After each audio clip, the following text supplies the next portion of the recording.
Business Brain, episode 619 for Casual Friday, January 31st, National Fun at Work Day 2025.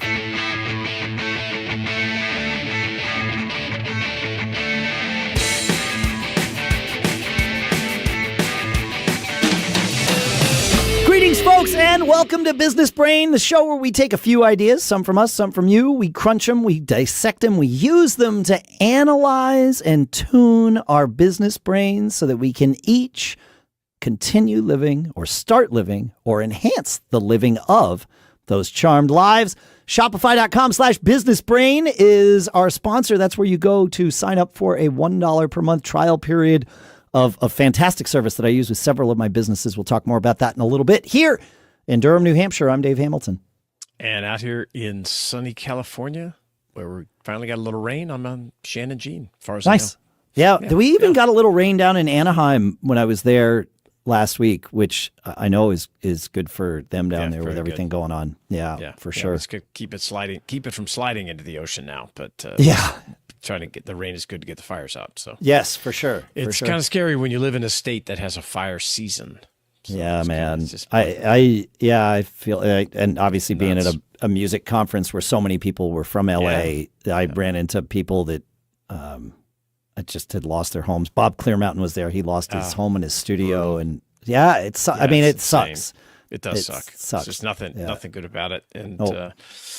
It's nuts, but hopefully by the time this episode comes out, the news will all be better. I hope. I agree. I'm sure. I'm sure it will be. Things can only get better. That's it. Wrote a song about that.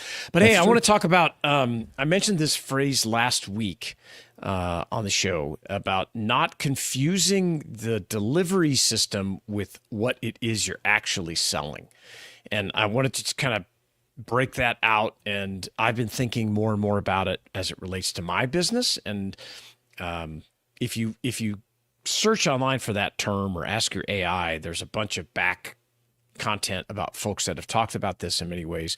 And an easy example, like if you're in the HVAC business, well, the HVAC stuff is your delivery. That's the delivery system. Okay. But what you're really selling is like comfort and security, right? Because you want people to be warm in the winter and cool in the summertime. Okay. And that's what you should focus on, not the fact that you bring big giant boxes into their house and set it up and run pipe. Nobody cares about that. They want to be warm in the winter and cool in the summer, and they want it to be maybe efficient as possible. But I would argue comfort is number one. Yeah, sure. In my business for a while, I was confusing. This is why we're talking about it, because I was like, wait, I'm doing this.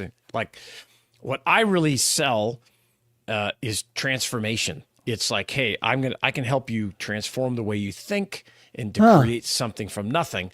The delivery system that I use is talking about auctions, liquidation. Oh, I see. Your entrepreneurship. Yes, I see what you're saying. Right. And so by understanding that, it's helped me a lot focus on what do people really want? Like, people come to me and they say, I want to learn how to buy Costco liquidation products. Well, they do want to learn that, but what they really want is the flexibility. They want to spend more time with their family. They want to go to their kids' baseball games in the middle of the week and not have to worry about answering to somebody. They want to include their kids in their business. I have a new client that has a 16-year-old daughter that he's like, I want her to see and help us learn this thing. Yeah. So what they want is transformation, right? The vehicle just happens to be this entrepreneurship, or I have a customer that's learning about Poshmark and how to sell luxury goods on there, and I'm helping her learn that whole market. But what she really wants is transformation. She wants to be able to generate revenue. So, no, this is really interesting. When you and what you're saying also articulates this in a way. But when you brought this topic up to me, I didn't know where you were going to go with it because we hadn't had the conversation yet, and so. What I thought was, well, this is it keeps you out of the weeds of your business, right? Learning what your business actually does versus how you do it. right? But Yeah. when you said that, I thought, oh man, I've been in that scenario before with my own business, not so that I understand my customers better, so that I understand my business better. And it has led to the flexibility to pivot the business. Sure. Right? When you realize, wait a minute, we don't do the thing that we thought we did. Or anymore. Yeah, right. Well, that, or even if we did in the past, that was just sort of the side effect or the net effect of what we were doing then. But what we actually do could be used to do other things and be in a different line of business, right? And so there's we pivot. Yes, you pivot. And that I think is also a benefit of this line of thinking that you're talking about here, right? Because it being able to see your business the way other people see it, right, and is helpful, really helpful for a lot of reasons. Yeah, right, and it's less transactional, right? Yes, right, and that's important because you don't. You don't want just to be transactional. You want this long-term relationship with your customers. Yes, you really want to understand what you're offering them. It also helps to fine-tune your marketing, right? All of it. Yes, right. We had Noel from Iris Tattoo. On a few weeks ago or last month or something like that. Well, yeah, he's in the tattoo and piercing business, but is that really what he sells? No. Right. No way, man. He sells a luxury high-end experience. It's an experience. And it's also it's a statement, and it's my independence and maybe your rebelliousness, or maybe it's the opposite. Maybe it's I want to be with the in crowd. So there's a whole transformational type of thing going on in the background that is very important to his customers. Yes. But they're how they get there is they come in and they get a tattoo or they get something pierced or whatever. That's right. That's right. So just think about it. I also think what I like about it too is that I think just like humans, we all want purpose. Well, if your business has more purpose-oriented aspects or outlook to it, it's easier to get your team behind you. If you focus on what truly are we doing, you're not selling just tattoos and ink on someone's shoulder. It could be life-changing. When I was selling luxury handbags, I had no idea how important it was to them, to somebody that was buying it. Until I started getting, emails. Yeah, you were just in the business of buying handbags at one price and selling them for another. I was 100% transactional. Right. But I realized, wow, this can be transformational to someone who's going into a job interview or wants to feel confident, and on and on and on. I changed the way I marketed these things, and I took less of the detail. It's just like why Apple stopped talking about megahertz and memory and all those details, because most people don't care. They're like, what's it going to do for me? How does it make me feel? And what problem does it solve for me? Right. So that's the understand what you're really selling part of it, not the delivery system or how you're getting the message to your client. I like this. Yeah. Don't be transactional. Yeah. Be transformational. All right. Have you ever wished that starting a business was as simple as hitting buy now on a really good sale? Well, with our sponsor, Shopify, it practically is. I use Shopify for merch with two of my other businesses, and it's so flawless, I almost forgot what it was like to wrestle with clunky systems and endless setup headaches. Shopify lets you design your online store, manage inventory, handle payments, and ship orders all in one beautifully simple platform. Plus, with tools to connect your social channels, you can sell wherever your customers are scrolling. And did I mention Shop Pay? It's like a conversion wizard, turning abandoned carts into cash. Here's the kicker. If Shopify could make tea, I'd never leave my desk again. But since it runs my businesses like a dream, that's close enough. And hey, established in 2025 has a nice ring to it, doesn't it? Sign up for your $1 per month trial period at shopify.com/businessbrain, all lowercase. Go to shopify.com/businessbrain shopify.com/businessbrain to start selling with Shopify today. Shopify.com/businessbrain. And our thanks to Shopify for sponsoring this episode. All right. So, I've had a lot of travel this month. In fact, I counted it. I shouldn't have, but I counted it, Shannon, and I am home less days than I'm on the road in January. Brutal. Yeah, it's fine. I mean, I did it to myself. I knew it going in. It's fine. But what that meant was I had not yet had time sitting at my desk to write my end of year or beginning of the year executive summary. Sure. Okay. And you taught me the value of this years ago. And so I've found it helpful, but it is not, for me, it's not the easiest thing to get started with writing. And so I will procrastinate it because it's like, well, I don't need it right now. I never do that, Dave. Okay. So I'm sitting on the plane to Los Angeles, and I had it on my to-do list to do the executive summary on the plane. Now, this is after kicking that can down the road from probably about December 15th on my to-do list. Like, I could do it, maybe not tomorrow, but a couple of days, not today, certainly, but whatever. Continuing to kick this can down the road. I'm on the plane. Prior to leaving, I had cleared the backlog of my to-do list. Now, that doesn't count the things that I had pushed forward like this, but all the things that are backlogs. And I felt pretty good about that. I was jazzed. I'm like, okay, this is amazing. I'm in the middle of this travel mayhem, and I was able to get ahead of myself and get caught up and all the things, and I feel good. Everything's great. I'm not leaving on this trip with a big pile of stuff they got to figure out what to do about. And I thought, all right, I'm going to do this. And I sat down to do it. I'm on the plane. I'm on JetBlue. That's somewhat relevant to this story because they have free Wi-Fi and fast Wi-Fi. And I was just sitting there like, okay, how am I going to get started? And I'm like, wait, I know the answer to that question. Whenever I ask myself, how am I going to get started? The answer is ChatGPT. Like, okay, great. So I go into ChatGPT and I type, and I said something along the lines. It was a 1-paragraph thing. I should have brought it up because it would have been good to actually read what I said. But I said, I want to write my year-end executive summary for my 3 businesses, talking about all the things that we've accomplished this year, the things we missed, and the things that we have to look forward to doing here in 2025. Nice. I want you to write it, and then I will make edits to it and we can collaborate on it. And that last part's important because I didn't know what I was doing when I did that. But boy, howdy, am I going to do that in the future.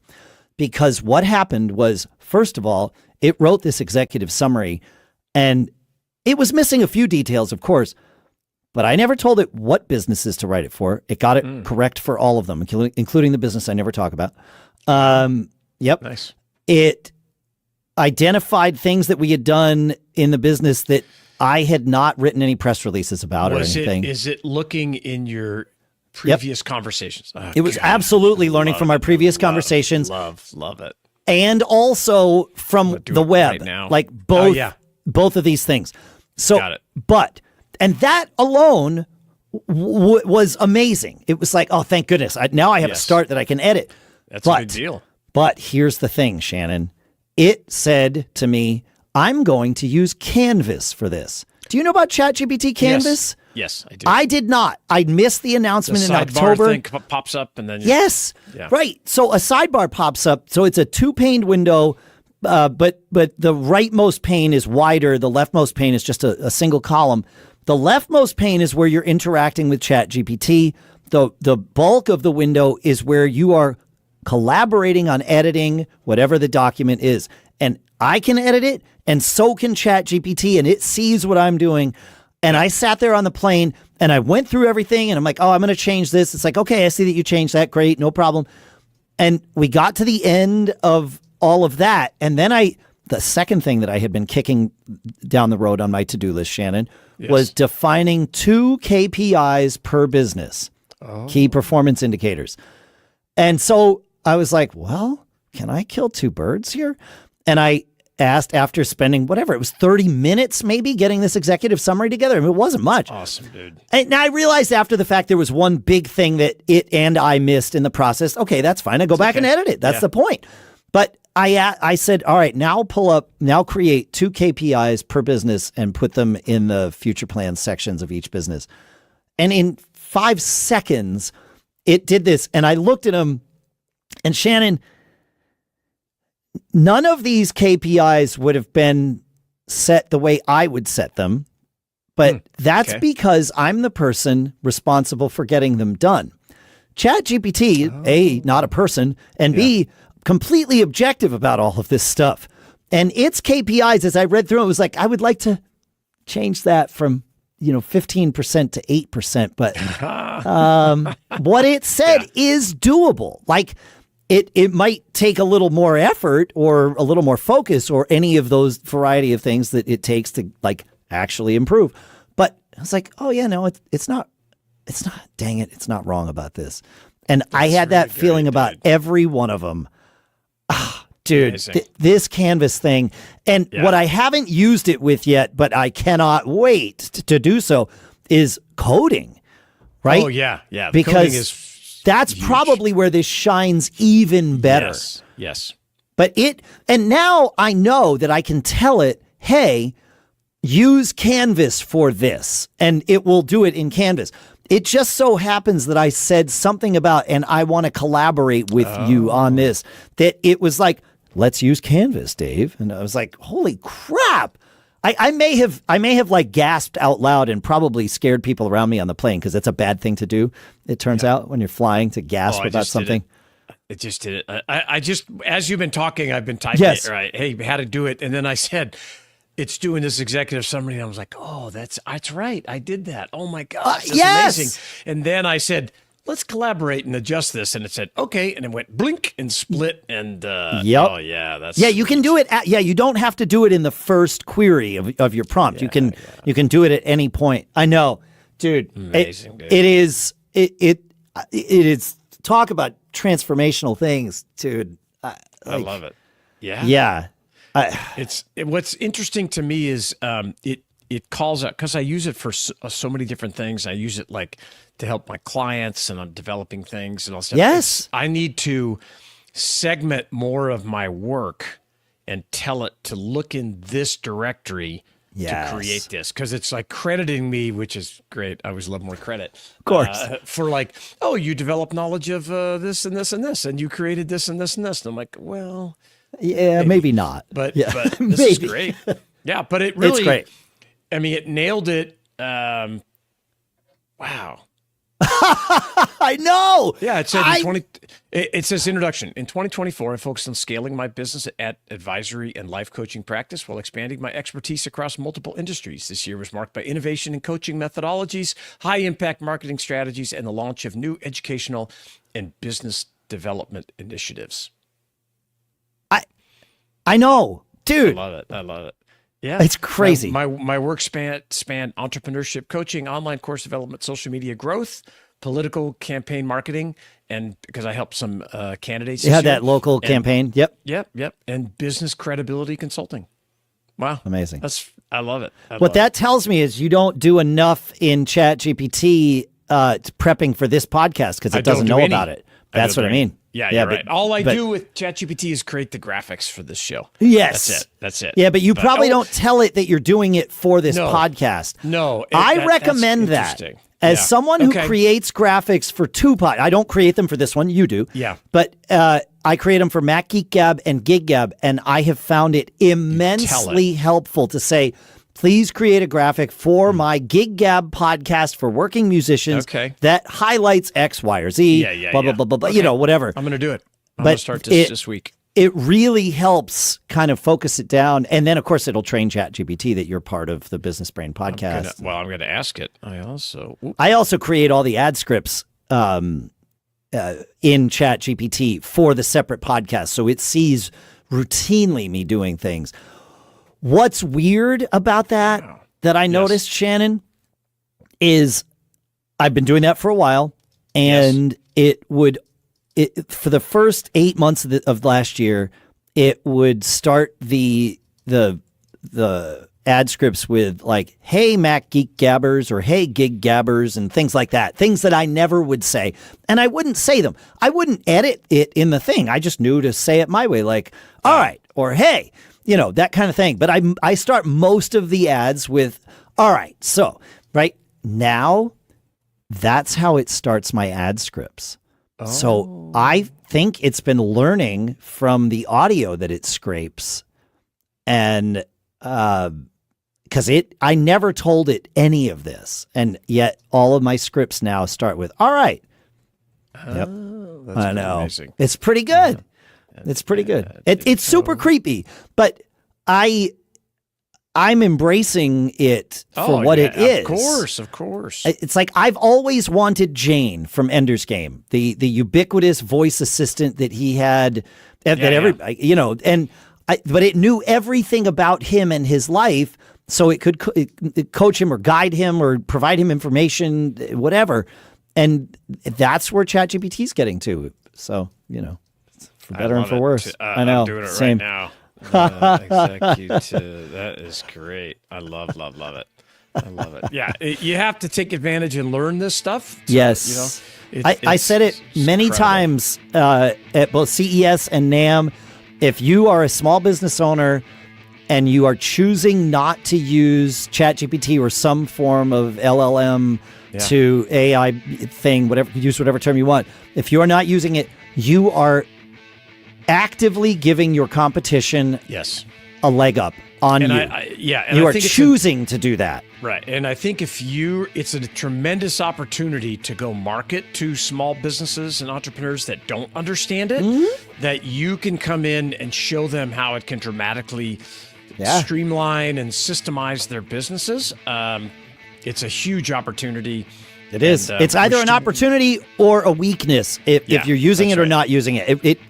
I get, and I, of course, certainly in the musician circles and even not, there are plenty of people that understandably and legitimately have a philosophical issue with these LLMs because of what I just said. They scrape all of our content without our permission. You're right. But here's the thing. No one's going to close that Pandora's box. Yeah, it's done. It's over. So I agree that was not cool for them to just do that. Sure. However, now I get to take advantage of that for pennies on the dollar. So it's okay. Absolutely. That's how I sleep at night. Gotta anyway. ride the wave, man. Ride the wave. Feedback at businessbrain.show. Let us know how you are using ChatGPT or other AIs. And keep living that charmed life. We'll see you next week.